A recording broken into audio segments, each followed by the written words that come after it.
நடக்கிற ஏனோத்தான வாழ்க்கை வாழுற தேவ ஜனமே, இந்த சபையில இந்த இடத்துல அநேக இருக்கிறீங்க, ஆண்டவர் அறிந்திருக்கிறீங்க. ஏங்க வாழ்க்கையில நீங்க அநேக போராட்ட ஏன் வருகிறது? கர்த்தருக்குள்ள பரிசுத்த தன் பாவங்களை மறைக்கிறவன் வாழ்வடைய மாட்டான். அதை அறிக்கை செய்து விட்டுகிறவன் இரக்கம் பெறுவான். ஆண்டவர் பாவத்தை கண்டித்து உணர்த்துற தேவனாய் இருக்கிறார்.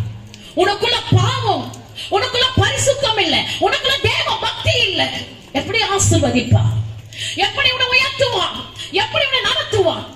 உன் பிள்ளைகளை எந்த வழியில நடத்துற? பிள்ளைகள் பாவம் செய்தா பிள்ளைகளை கண்டித்து உணர்த்துறாயா? உன் பிள்ளைகளுக்காக மன்றாடி ஜெபிக்கிறாயா? உன் பிள்ளை